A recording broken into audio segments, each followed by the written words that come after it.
Assalamualaikum teman-teman, ketemu lagi di channel YouTube Airin Nas. Makasih buat teman-teman yang udah ngikutin cerita aku sampai sejauh ini. Buat teman-teman yang baru bergabung, jangan lupa subscribe dan dihidupkan loncengnya ya, supaya setiap aku upload cerita yang terbaru, kalian dapat notifikasinya. Kukembalikan uangmu mas, bagian 66. Yuni menjadi gusar dan menatap Rita bingung. Mengapa dia menjadi takut ya? Sekarang pure dia menganggap Hamdan hanya seorang mantan suami dan tak ada rasa cinta lagi di hatinya buat Hamdan. Yuni menghargai hubungan dia dengan Hamdan sebatas hubungan orang tuanya Cecil, tak ada lebihnya. Kenapa wajahmu mbak? Kamu takut ya? Seloroh Rita. Yuni mengangguk perlahan dan Rita menahan tawanya. Dia ingin sekali meledak namun tak enak karena Hamdan terbaring sakit. Dia masih cinta sama kamu mbak, bisik Rita pelan dan Yuni semakin gusar. Kamu jangan bicara gitulah. Mungkin saja dia manggil namaku karena aku yang nolongin dia. Udahlah jangan bercanda, ucap Yuni. Rita kembali menahan tawa melihat wajah gusar sang bos yang sudah seperti keluarganya. Ya terserah mau percaya atau enggak, tapi aku yakin, cuma takut deh dicintai lelaki kayak gini, yang ada makan hati. Rita kembali bergurau namun kali ini dia beranjak pergi, takut Yuni menyemprotnya dengan kemarahan. Yuni mendengkur sebal dengan candaan asistennya itu sekaligus takut. Dia mencibir memandang Hamdan yang terbaring lemah itu. Dari zaman menikah, lelaki di depannya itu tak ada manis-manisnya. Cinta yang ada omong kosong, Yuni membatin. Yun, Hamdan memanggil dan dia menggerakkan jarinya.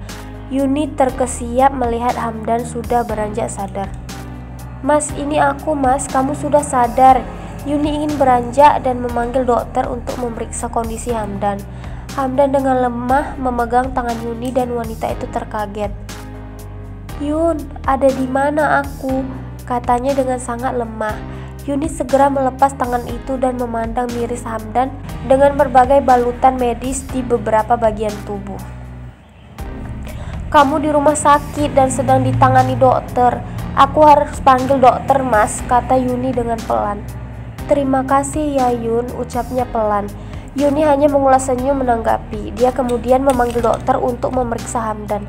Dokter beserta asisten perawat dan suster datang memantau sementara Yuni menunggu di luar. Suara derap langkah kaki terdengar dan itu dari Ambar beserta Bu Rowina. Mereka terlihat panik dan melangkah cepat menuju ruangan Hamdan. Mereka melihat Yuni sedang berbicara dengan dokter, lalu dokter beserta perawat pergi. Langkah kaki mereka dipercepat. Yuni, sergah Bu Rowina. Wanita itu melihat ke samping dan keluarga Hamdan sudah ada di depannya. Apa yang terjadi pada anakku? Mas Hamdan kecelakaan, terjadi tabrakan, kata Yuni menjelaskan. Kenapa bisa? Kamu menabrak anakku kan? Segitu kamu dendam padanya Yun. Apa salah Hamdan? Bu Rowina histeris. Yuni menghela napas menyaksikan sikap asal tuduhnya.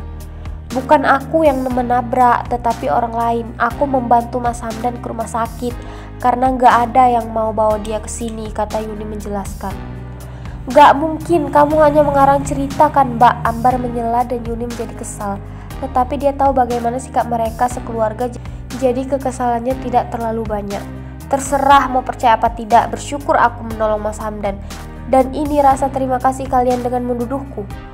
Aku bisa melaporkan dengan dalih pencemaran nama baik, ngerti? Kata Yuni ke Ambar dan dia diam dengan pandangan kebencian ke Yuni. Bagaimana kondisi anakku Yun? Tanya Bu Rowina. Lihat saja sendiri dan kalau kalian gak percaya silahkan tanya. Namun kata dokter dia harus banyak istirahat karena kondisinya lemah, ujar Yuni ke Bu Rowina. Ambar hanya mencibir. Melihat itu Rita menjadi kesal dengan keluarga benalu Hamdan. Masih teringat kedua orang ini yang mencuri di toko dan membuat Fatih menangis tak henti. Sekarang bukannya berterima kasih malah menuduh. Mengapa Yuni begitu baik dan tidak memenjarakan saja mereka berdua agar tahu rasa, Rita membatin. Apa kamu liatin aku kayak gitu? Sega Ambar dengan tatapan tajam ke Rita. Eleh, kalau nggak karena darah Mbak Yuni, Masmu udah sekarat dan gak tertolong. Bukannya makasih malah nuduh. Hebat, ucap Rita mendengkus. Yuni menenangkan Rita supaya tak melawani Ambar yang nyeleneh dan mau menang sendiri.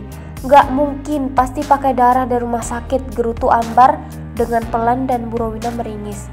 Benar begitu Yun, kamu memberikan darahmu pada Hamdan. Ya, makanya kalian jangan menuduhku yang bukan-bukan.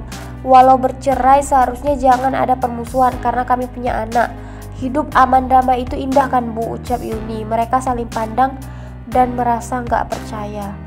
Ya sudah, kata dokter, kalian boleh menjenguk, tetapi gak boleh ribut dan jangan berikan Mas Hamdan pikiran yang buruk.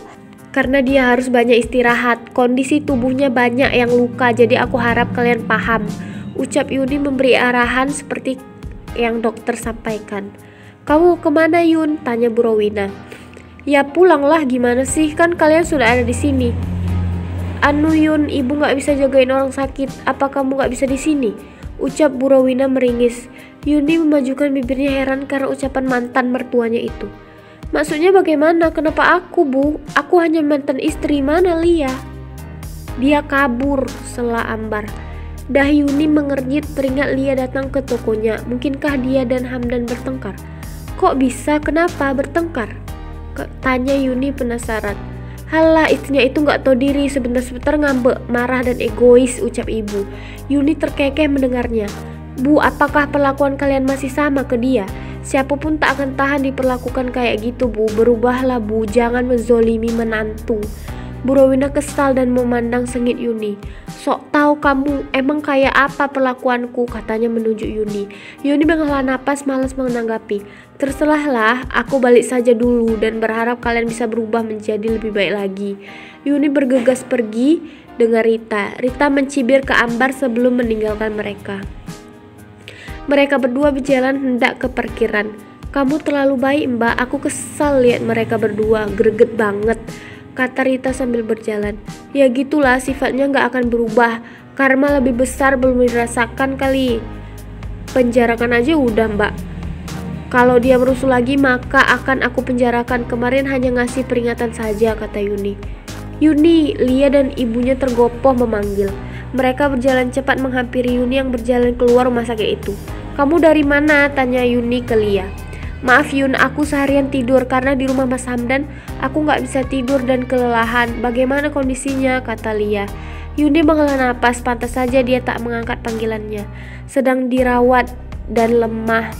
Kamu lihat sana, ucap Yuni. Baiklah Yun, tetapi bagaimana terjadi seperti ini dengan Mas Hamdan? Tanya Lia sebelum berlalu. Dia ditabrak orang, aku kebetulan lewat dan gak ada yang mau bawa dia ke rumah sakit. Makasih Yun, kata Lia. Dia bergegas pergi ke ruang perawatan Hamdan.